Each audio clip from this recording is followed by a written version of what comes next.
Kokk Portos esitleb. Täna me oleme Koplimäe mahetalus, kus me kiviveskiga teeme jahutatrast, küpsetame leiba, teeme tatraküpsiseid ja seda kõike siin Saaremaal. Onni Portos, lähme teeme leiba.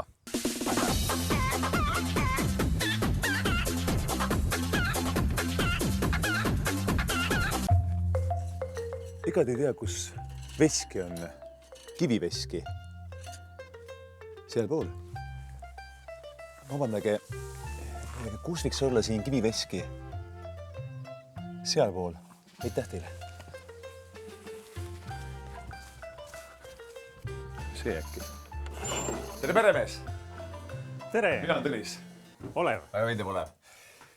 Kiviveski, on see nii? Siin on kiviveski. Me hakkame nüüd ka jahu tegema. Täpselt nii.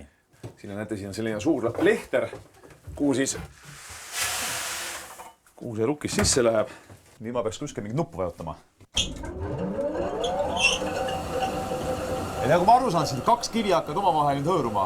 Kõigepealt keerame natukese kividel seda vahet väiksemaks. Kuuled, nüüd hakkavad kratsima ja nüüd keera sealt natukese lahti. Kui meil on ütleme selline 10 kilo teri, kui kaua ta läheb aega, et siis jahu kätte saada? Kui me laseme sellise paraja tempoga, siis 10 minutit umbes on 10 kilo. Kilo minutis? Jaa.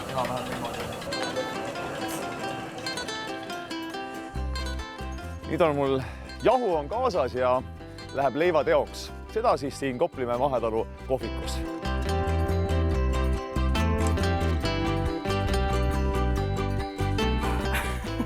Tere, perenaine! Tere! Rõõm näha! Mina olen Tõnis. Tere, mina Marju. Väga meeldiv. Nii, paneme jahukoti siia samasse maha. Ja. Ikka kaalub ka üks jagu. Me teeme siis täiesti sellist ökoleiba, maheleiba. Jaa, täiesti ökoleiba teeme. Et selleks on mul juba pandud leivajuuretis eile õhtul. Vaata, mis siin sees on. Vaata. Marju, räägi, kaua sa siin oled tegutsenud siin Koplimäe mahetalus juba? No tegelikult ma olen põhimõtteliselt sündinud siin.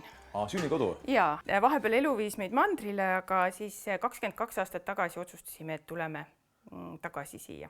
Sest muidu oleks maja tühjaks jäänud ja see oleks hirmus kahju olnud. Meil on hetkel kaalu peal pea 3 kilo. Ma seda kõike ei pane. Aha. Tegelikult leivategu käib tunde järgi. Ma ei kaalu jahu, sellepärast, et iga päev on erinev. Praegu on täiskuu, see mõjutab. See mõte, et hakata tegelema just nimelt sellise mahetoodangu ja mahetaluga, millal see tuli? No see oli loomulik, et kui me hakkasime endale midagi tegema, et meie jaoks oli see hästi loomulik see mahe mõttelaad ja eluviis, et tegelikult me oleme 20 aastat ametlikult mahetalu olnud. Pane sorts! Me teeme ilma retseptita ja sortsade järgi leiba täna. See on rukki täis terajahu nüüd. Rukki täis terajahu.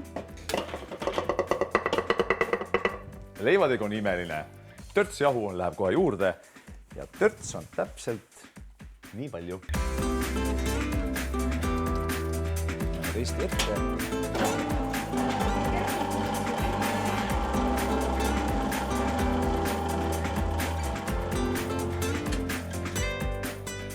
Avatatalude päeval on võimalik saada ka läätsesuppi. Mina aga hakkan tegema nõgesuppi, mille pean ise korjama ehk nõgeseid. Mis ikka tuleb ära teha. Uts! Kui te arvate, see on lihtne, siis see ei ole lihtne. Peaks võtma ladva osasid, kuna eedetavalt on need mahlasemad.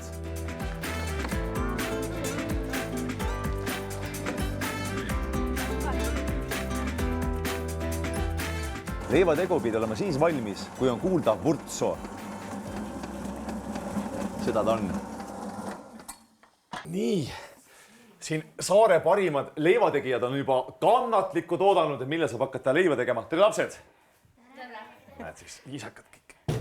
Me teeme igaüks endale kaapekaku et see on see, mis vanal ajal siis, kui leivateost üle jäi, siis kaabiti sealt nõust see viimane kakuke kokku ja tehti alati lastele selline õnnekakk. Nii, see on sulle. Kogu lõunasöök.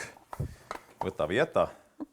See on sinu pisikene kaapekakk. Jah, ei, ma olen lahke pereema, ma jagan kõigile. Ma olen mänginud bowlingut. Kuidas see nimi on?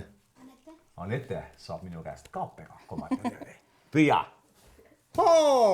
Olemas. Hästi. Nii.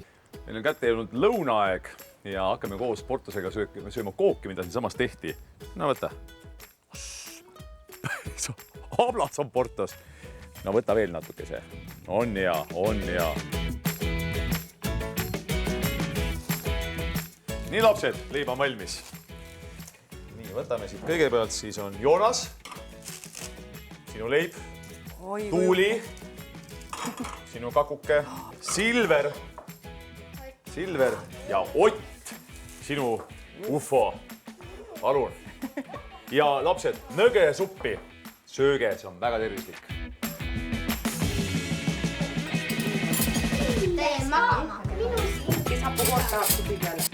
Kas avatud talude päeval on võimalik ka teha sama asja, mis me hetkel teeme? Jaa, et kuna me oleme ju 2 päeva avatud, et siis mõlema päeval me oleme kella 11 valmis siin Tainaga ja ootame leivahuvilisi, kes tahavad endale kaapekakku teha. Üks asi on leivategu, aga mida siis sellel päeval veel siin teha saab ja näha saab? Saame põllul käia, tatroisi korjata põllu pealt teie jaoks, saab veskis käia, leiba teha ja siis meil on avatud supiköök ja kohvik muidugi, kus pakume siis oma maitsvaid võrgutisi. Näeme 21. juulil avatud talude päeval!